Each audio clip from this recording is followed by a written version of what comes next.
Պարոն Փաշինյան, վերջին մեկ շաբաթվա ընթացքում երրորդ նախագահները անհրաժեշտության ձեր կառավարության իրենց խոսքով ծառայողների հաստատներու անդրադառնալու ներկայացին, բայց խնդրեմ անդրադառնանք Սերժ Սարգսյանի հայտարարությանը, որի դուք ձեզ առաջարկվել են, հա, փոխվարչապետի պաշտոն 2015 թվականին ուսման երբեք կամ հաստատել այս լուրը, եթե առաջարկվել է, ապա ում կողմից ինչ պայմաններում եւ ինչ հնարավոր։ Լսեք ինչ լավ այդ հեղափոխությունը տեղի ունեցել ըստ էության ուղիղ եթերում։ Այդ ուղիղ եթերում տեղի ունեցած է։ Ամբողջ։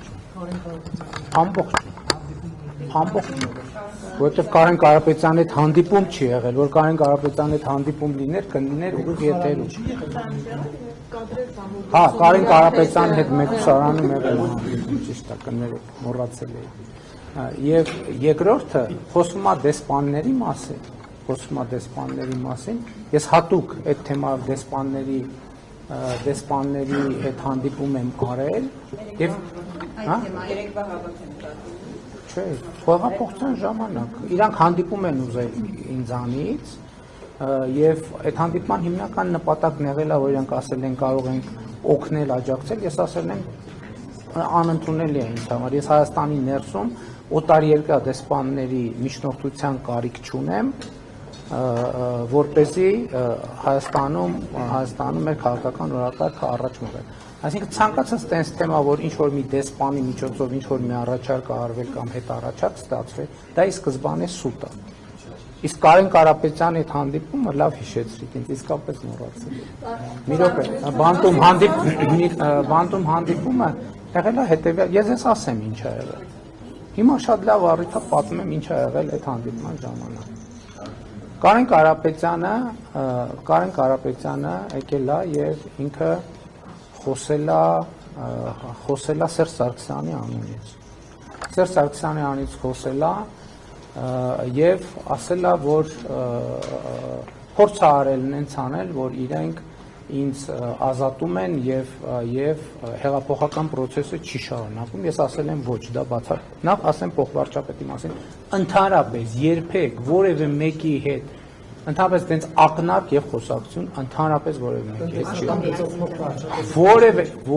Որևէ մեկի հետ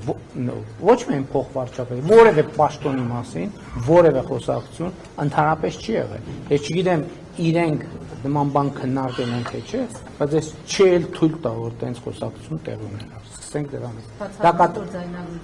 Բացառում եմ այո։ Չի կարա տենց մի րոպե։ Ներողություն, թողեք պատասխանեմ։ Եթե չի եղել մեկը հայտարարում է, դա ինչ է։ Հիմա դուք անդադ տեսեք 1000 ներողություն եմ խնդրում, չէ։ Տեսեք, այսօրվա մեր լրագրության առանձնահատկությունն է դա։ Փաստը դնում ենք մի կողմ, գնում գնահատականի հետևից։ Ես ասում եմ չի եղել։ Դուք ինձ ասում եք ուրեմն դա կեղծիք է։ Կեղծիք չի, հրավառություն է,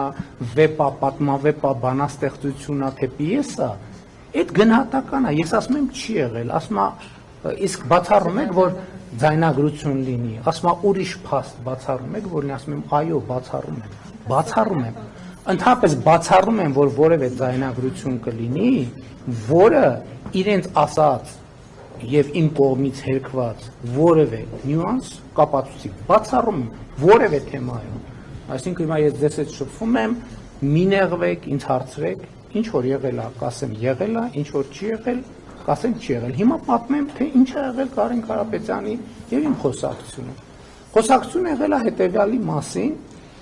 որ Կարեն Կարապետյանը ըստ էության ակնարկել է,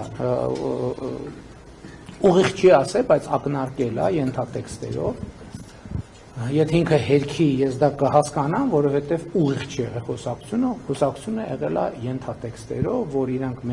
ինձ ազատեն, մեզ ազատեն եւ հեղափոխությունը, այսպես ասած, հեղափոխությունը դուրս գա օրակարգից եւ մենք ինչ որ ձևով Կարեն Կարապետյանը պատրաստակամություն է հայտնել, որ ինքը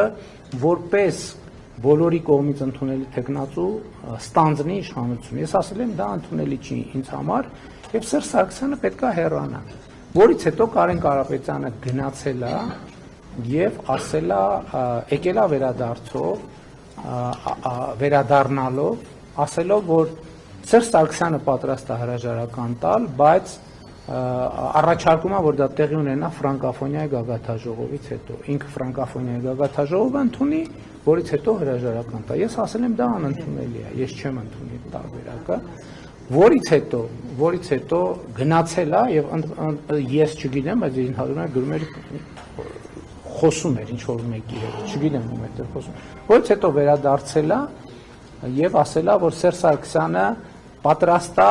հրաժարակալ տալ հունիսին։ Ես ասել եմ, դա ընդունելի տարբերակ չի եւ Սերժ Սարգսյանը պետք է հրաժարական տա այսօր, վաղը, մաքսիմալ մյուս օրը։ Որից հետո ինքը գնացել է, եկել է, ասել է, ընդունելի է այդ պայմանը։ Էս է եղել մեր խոսակցությունը մեկուսահանում Կարեն Կարապետյանի։ Բան բաց թողեցի այդ հարցից։ Հա, ինչ վերաբերում դուք ասիք ձախողումների մասին։ Ուրեմն հարգելի գործընկերներ, ուզում եմ մտել ընդհանրապես այս քննարկումների արդյունքում բյուջեն քննարկում խոսելու է, ես էլ եմ անդրադառնալու, պատգամավորներն էլ են անդրադառնալու, աշխարհում մարդկության պատմության մեջ չի եղել որևէ կառավարություն, որը ձախողում չունի։ Թեման բոլորովին ուրիշ բանի մասին է, բոլորովին ուրիշ բանի մասին է, եւ այդ գնահատականը կապված է նրանից, գնահատականը, թե ինչ խնդիր է դրված մեր առաջ լուծելու համար։ Ես այդ խնդրին գուցե այս քննարկման ժամանակ էլ անդրադառնամ, բայց կարծում եմ առավել մանրամասն կանդրադառնամ առաջիկայում կայանալիք համաժողովի ընթացքում։ Համեցեք։